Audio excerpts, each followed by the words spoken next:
One of the most popular spots on a cruise ship is still the casino. But cruise ship casinos are shrouded in secrecy, designed to separate more of your money from your wallet. Today I'm going to give you 10 things that'll make you an expert in cruise ship casinos, so that if you're gonna play, you know before you go, and you can get the most out of your experience. And number 10 is a growing trend with newer cruisers that leaves them completely disappointed. I'm Gary with Optimal Cruising, bringing you fresh cruise advice, money-saving hacks, and secret strategies the cruise lines don't advertise. I have a friend, and the first time he went onto a cruise ship, he thought he's going to go straight to the casino because he loves to gamble. But there's a different reality about cruise ship casinos as compared to land-based casinos. For one, they're not always open. They can only open when they're out to sea. So you're not going to be able to just walk on and go and gamble. And if the ship is docked at a port of call, it's going to be closed.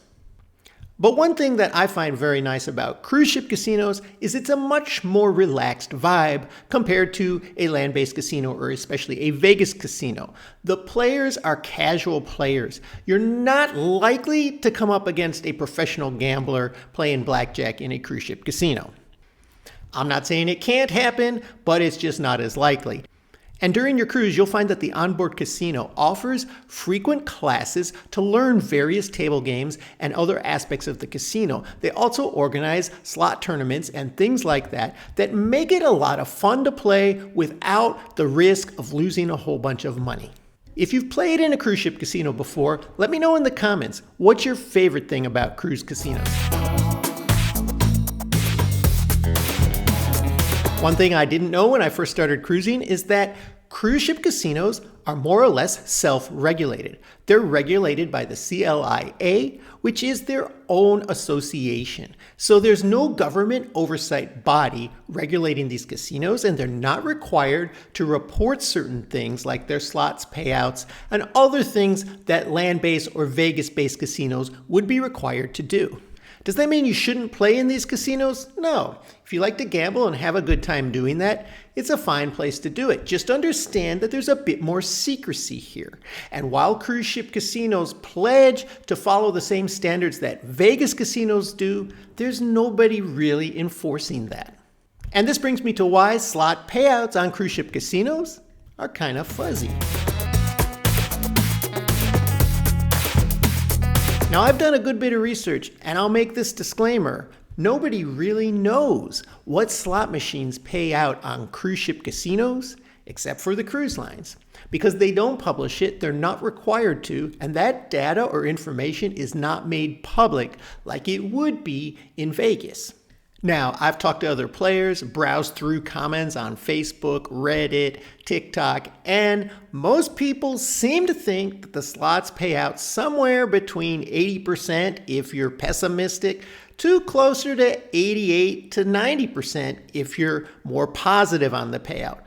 But if you're playing in a land-based casino in Vegas, you can find out what those payouts are. And most of those payouts are higher than 90%. And this means if you're playing slots on a cruise ship casino, the house probably has a bigger edge than if you're playing those same machines on land. And if you're used to playing slot machines on land and being teased with that progressive jackpot over $1 million, you're not going to find that on a cruise ship casino. The jackpots tend to be quite a bit smaller. So while you can still win a lot of money on a cruise ship slot machine, the biggest pie-in-the-sky jackpots are on land. And if you think this larger house advantage lies solely with the slot machines, wait until you hear about the table games. I have a couple good friends that love to play blackjack, but they're not so big players on cruise ship casinos because the odds are not in their favor. If you're playing blackjack in a cruise ship casino, you're likely to find the payout for a blackjack to be 6 to 5. But on land-based casinos, especially those in Vegas that are off-strip, it's easy to find tables where the payout is 3 to 2. That may not sound like a whole bunch, but that's a big advantage over time to the house on cruise ship casinos. And the odds on other table games are also tweaked more in favor of the house than they are at many land-based casinos. Craps, for example, has some different odds payouts on different bets, such as the field bet, where you don't get as much for the 12 or the 2 that you would on a land-based casino. While cruise ship casinos typically offer 1x or 2x odds bets on craps, you can find land-based casinos offering 3 to 5x on those same bets, sometimes even more than that. Remember, when you're on a cruise ship, that casino is the only game in town. They don't have the same incentive to entice you with better odds.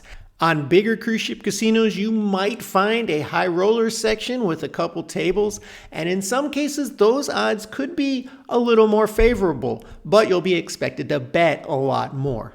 And this next item can be a real trap for a lot of cruisers.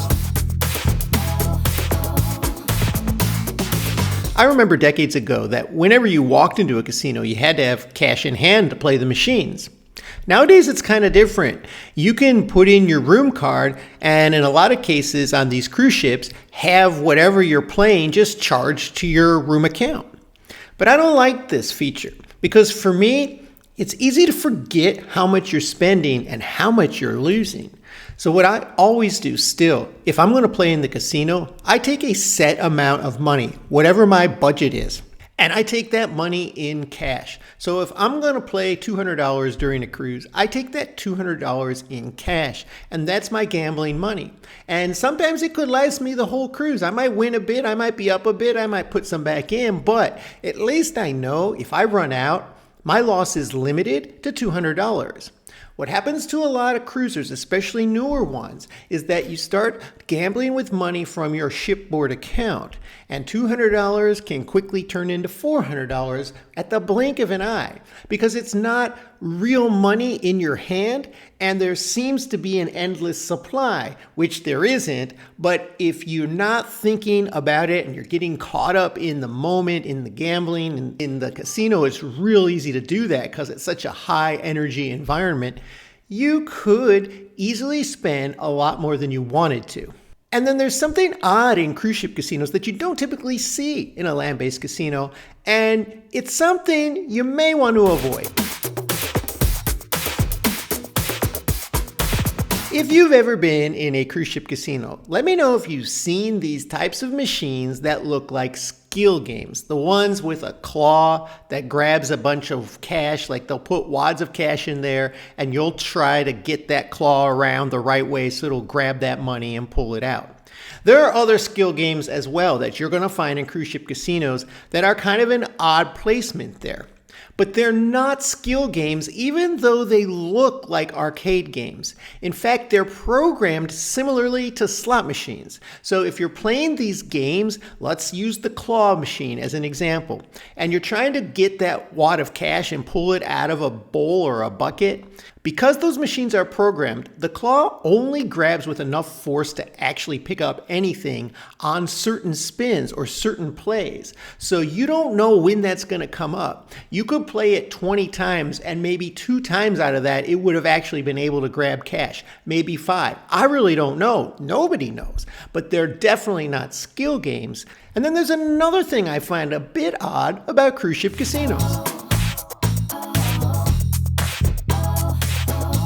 I'm used to Nevada-based casinos. I've been to many of them before I ever stepped foot on a cruise ship casino. So the first time I did, I was playing something and somebody came around and asked if I wanted a drink, and I'm like, sure, I want a drink. And then they asked me for my key card to charge my account. Because the drinks are not free on cruise ship casinos. Not for most gamblers, not for the average gambler. If you play enough and accumulate enough points within the cruise ship's loyalty system, then you might earn that as a perk, but it's not a given. And in most cases, you'll be having to pay for those drinks. However, on the flip side of that, if you did purchase a drink package or have a drink package for your cruise, you can order those drinks on that package directly in the casino. So in that case, it really wouldn't matter. And then a lot of people don't realize that you can start gambling a little earlier on cruise ships.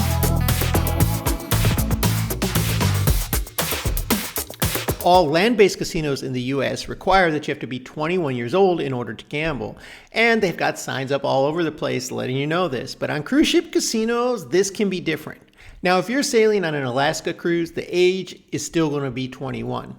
But many cruises on most cruise lines sailing out of the US into the Bahamas, the Caribbean, Mexico, the age is going to drop to 18. So if you're 18, 19, 20 years old, you can gamble in these casinos, no problem at all. I'm not sure if that's a good or a bad thing, but that's just how it is. And a lot of people don't realize this. Especially, I had a family once that I met on a cruise ship, and they were traveling with teenagers. One of them was 19 years old. And they didn't even realize till like the third day that he was throwing away money into the slot machines. Now, I think he won something at the end, but still, the family didn't like this, and they were upset because they didn't realize that there was an age difference. They just assumed you had to be 21. But regardless of how old you are, if you're gonna play in these cruise ship casinos, there is one thing you can't forget. I'll be honest, I've played in cruise ship casinos and just kind of walked through, saw something I liked, put $20 into a machine, played it, didn't win anything, and walked right out. But that's a mistake, because if you're going to play cruise ship casinos at all, you need to make sure you always put in your room key into that machine, or if you're playing a table game, you give it to the dealer before you start playing so they can track your progress and give you points for all the money you're putting through the machine. Most cruise lines will give you 1 point for $5 played through.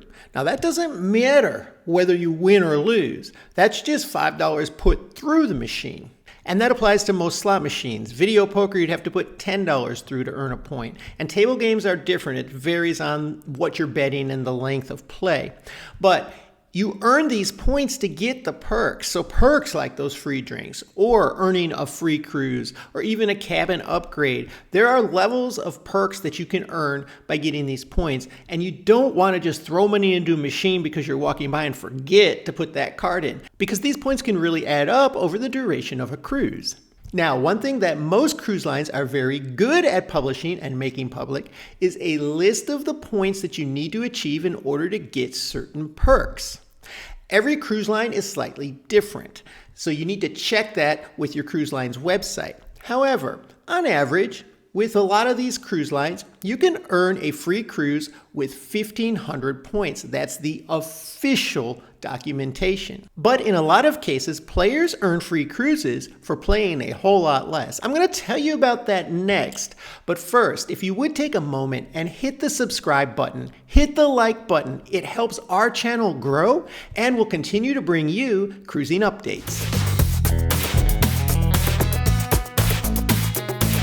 I'm not a huge gambler, but one time I did play enough money to earn a free cruise certificate. I probably put through the machine about $500, but the certificate I got in the mail was for a 3-night cruise at a time I couldn't go. It had about 4 or 5 sailing date options, and it just wasn't going to be convenient, and it definitely wasn't going to be worth it to get all the way to Miami to take this cruise just for 3 days, even though the cruise was technically free.